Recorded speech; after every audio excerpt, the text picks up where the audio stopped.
ठिकाण देशमधलाच आहे, त्यामुळे नाशिक विभागाकडे खास लक्ष असतं. महाराष्ट्रामध्ये वेगवेगळ्या ठिकाणी जो पडला त्यात सर्वात जास्त नुकसान जे ते नाशिक जिल्ह्यामध्ये प्रामुख्याने आम्हाला बघायला मिळालं. आज परवा आमदार दिलीप बनकर यांनी मला फोनवर सगळी कल्पना दिली होती. आज त्यांच्यासोबतच संपूर्ण निफाड तालुक्यामध्ये ज्या ज्या ठिकाणी शक्य असेल त्या त्या ठिकाणी आम्ही भेट दिली. आजच्या बैठकीमध्ये जो आढावा घेतला आणि त्याच्यामध्ये प्राथमिक नजरअंदाज अहवाल जो आमच्या समोर आलेला आहे त्यात प्रामुख्याने सुरुवातीला 32,833 हेक्टर जमिनीचं नुकसान झालेलं दिसतं आहे. पण आणखी सकाळपासनं काही आकडे त्याच्यामध्ये 2,000 हेक्टरपर्यंत वाढलेले आहेत. आत्ता जिल्हाधिकारी आणि कृषी अधिकारी यांना सूचना दिलेल्या आहेत की अजून पुढच्या शनिवारपर्यंत आपला जरी नजरअंदाज अहवाल 34,000-34,500 हजारापर्यंत आपल्याला दिसत असला तरी प्रामुख्याने आपल्याला अंतिम अहवाल जो आहे तो शनिवारपर्यंत आमच्यापर्यंत सादर केला तर याच्यामध्ये वाढ होऊ शकते. नाशिक जिल्ह्यामध्ये आज जी गारपीट झाली, अवकाळी पाऊस पडला, त्याच्यात प्रामुख्याने द्राक्षाचं फार मोठ्या प्रमाणावरती नुकसान झालेलं आहे, कांद्याचं नुकसान झालं आहे, टोमॅटोचं नुकसान झालेलं आहे, भात शेतीमध्ये बऱ्यापैकी परिणाम झालेला आहे, भाजीपाल्यामध्ये परिणाम झालेला आहे. आत्ता शासनाच्या वतीने जिल्हाधिकाऱ्यांच्या मार्गदर्शनाखाली संपूर्ण जिल्ह्यामध्ये पंचनामे सुरू आहेत. पुढच्या 4 दिवसामध्ये हे पंचनामे संपतील आणि एकत्रित त्यांचा अहवाल आयुक्तांच्या शिफारशीने आमच्यापर्यंत पोहोचेल. हे असे बरेचसे निकष आहेत की ट्रिगरच्या बाबतीत असेल, वेळेच्या बाबतीमध्ये असेल, त्याचा कालावधी जो धरला जातो त्या कालावधीच्या बाबतीमध्ये असेल.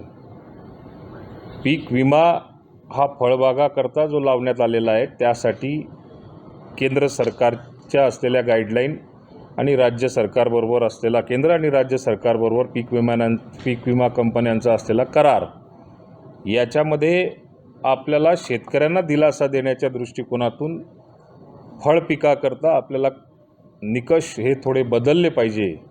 या दृष्टिकोनातून कृषी मंत्री आणि मी याबाबतीत याच्या अगोदरसुद्धा चर्चा झाली. जसं नाशिक जिल्ह्यामध्ये द्राक्षाचं समजा उत्पन्नाला अडचण आली असेल तर जळगाव जिल्ह्यात केळी असेल, विदर्भामध्ये संत्र्याच्या बाबतीत असेल, कोकणामध्ये आंब्याच्या बाबतीत असेल, कुठलंही फळपीक असेल तर त्या फळपिकाकरता थोडेसे निकष बदलण्याची आवश्यकता आहे. येणाऱ्या काळामध्ये राज्याचे मुख्यमंत्री आणि उपमुख्यमंत्री यांच्या समोर हा विषय ठेवला जाईल. कृषी विभागाकडनं याचा प्रस्ताव मंत्रिमंडळासमोरही ठेवला जाईल आणि केंद्राबरोबर याची चर्चा करून याच्यात निकष बदलून शेतकऱ्याला काय फायदा होईल याचा प्रयत्न केला जाईल. आता या नाशिक जिल्ह्याचा आपण विचार जर का केला तर साधारण 12,000 हेक्टर क्षेत्र जे ते द्राक्षाखाली नुकसानीखाली प्राथमिक अहवालामध्ये आपल्याला निदर्शनात आलेलं आहे. जवळपास 10,000-11,000च्या आसपास क्षेत्र जे ते कांद्यासाठी नुकसानामध्ये आपल्याला प्राथमिक स्वरूपात दिसतं आहे.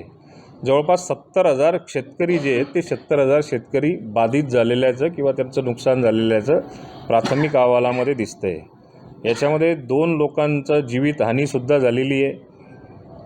जे 2 लोक मृत्युमुखी पडलेले आहेत त्यांना जी मदत दिली जाते NDRF आणि SDRFच्या निकषानुसार ती मदत आज सायंकाळपर्यंत जे काही मृत झालेले आहेत त्या व्यक्तींपर्यंत ती पोचवली जाईल. जनावरांच्या बाबतीमध्ये असेल, पशुधन जे असेल त्या पशुधनामध्ये साधारण लहान गुरं जे असतील त्यांचं 50 ठिकाणी मृत्युमुखी पडलेले आपल्याला आढळून आलेले आहेत आणि 15 मोठी जनावरं आत्तापर्यंत ते निदर्शनात आलेले आहेत. टप्प्याटप्प्याने समजा हे वाढत जरी गेलं तरी त्याचा आपण योग्य तो मोबदला किंवा योग्य ती मदत त्या ठिकाणी केली जाईल. आत्ता जिल्हाधिकाऱ्यांना याही सूचना दिलेल्या आहेत की आता पंचनामे करत असताना अंशतः आणि पूर्णतः ज्या घरांची पडझड झालेली असेल त्याचेसुद्धा पंचनामे यासोबतच करायचे आणि याचा एकत्रित प्रस्ताव आमच्याकडे अंतिम प्रस्ताव जो असेल तो अंतिम प्रस्ताव शनिवारपर्यंत मदत पुनर्वसन विभागाकडे तो पोहोचेल आयुक्तांकडनं, अशी त्यांना सूचनाही दिलेल्या आहेत. मला जी काही आत्तापर्यंत माहिती मिळालेली आहे, साधारण 16 जिल्ह्यांमध्ये या अवकाळी पावसाचा किंवा गारपिटीचा परिणाम झालेला दिसतोय. त्या 16 जिल्ह्यांमध्ये 87 ते 88 हजार हेक्टर जमिनीचं नुकसान प्राथमिक अहवालामध्ये निदर्शनात आलेलं आहे.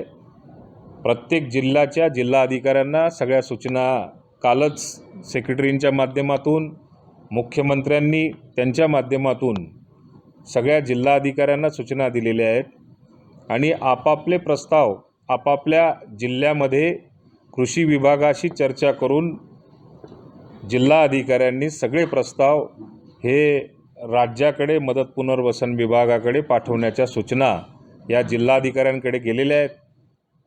आपल्या माध्यमातून किंवा उद्या जमलंच तर आमचं सगळ्या जिल्हाधिकाऱ्यांबरोबर आमची चर्चासुद्धा होईल. ज्यांचे पंचनामे झाले असतील ते सगळे पंचनामे येत्या शनिवारपर्यंत अंतिम प्रस्ताव अंतिम अहवाल जो असेल तो सादर होईल, अशी सूचना प्रत्येक जिल्हाधिकाऱ्यांना दिली गेलेली आहे. हे सरकार प्रामुख्याने शेतकऱ्यांच्या पाठीशी आहे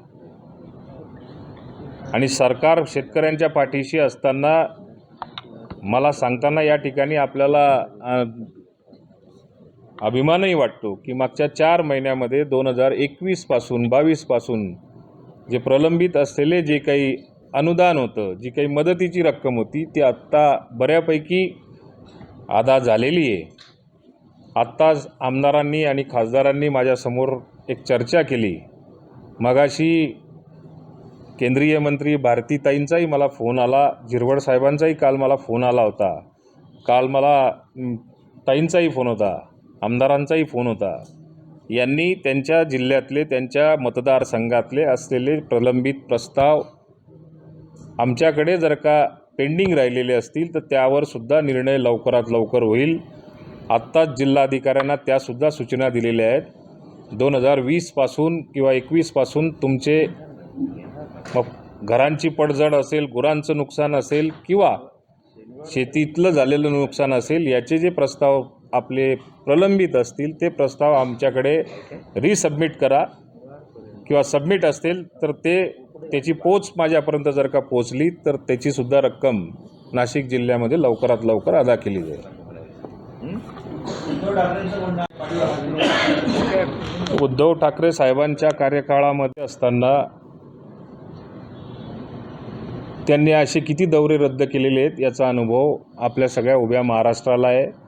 पुनर्वसन विभाग म्हणून माझ्यावर जबाबदारी दिली असेल तर हे माझंच काम आहे. त्यांच्या सूचना मुख्यमंत्र्यांच्या, उपमुख्यमंत्र्यांच्या, कालच परवाच मला झाल्या उपमुख्यमंत्र्यांचा फोन आला होता. कालच मुख्यमंत्र्यांच्याही सूचना आल्या की ज्या ज्या जिल्ह्यांमध्ये अतिवृष्टी झालेली असेल, अवकाळी पाऊस पडला असेल, त्याचे सगळे ताबडतोब पंचनामे मागवण्याची व्यवस्था करा.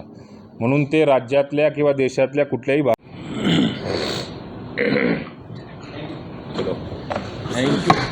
हा प्रस्ताव संबंधित तहसीलदारांकडनं पूर्णपणे पाठपुरावा करून अंतिम अहवालापर्यंत पोहोचवण्याची जबाबदारी लोकप्रतिनिधीसुद्धा करतायत. पण मी काल आणि आज काही मीडियावरती सुद्धा बघितलं, कोणतरी असं बोलत असतं की सरकारने सुस्त सरकार आहे, अमुक सरकार आहे, ढमुक सरकार आहे. पण पालकमंत्री त्या जिल्ह्यांमध्ये फिरतायत. नाशिक जिल्ह्याचेही पालकमंत्री इथे येऊन गेले. मदत पुनर्वसन विभागाची जबाबदारी माझ्याकडे असल्यामुळे मी सुद्धा या ठिकाणी आलेलो आहे. त्यामुळे शेतकऱ्यांना पूर्णपणे सहकार्य करण्याची भूमिका सरकारची आहे. केंद्र सरकारची NDRFची जी मदत दुष्काळ म्हणून आपण 40 तालुक्यांना महाराष्ट्रामध्ये ऑलरेडी मागितलेली आहे. 2600 कोटी रुपयाच्या आसपास केंद्र सरकारकडे मागणीचा प्रस्ताव आपला गेलेला आहे. याच्या बाबतीमध्ये SDRFकडेच ही मदत प्रामुख्याने देण्याची भूमिका आज तरी आहे. पण मंत्रिमंडळाच्या बैठकीमध्ये हा प्रस्ताव गेल्यानंतर अधिकची रक्कम जर का लागत असेल तर केंद्राकडे आपण ती मागू.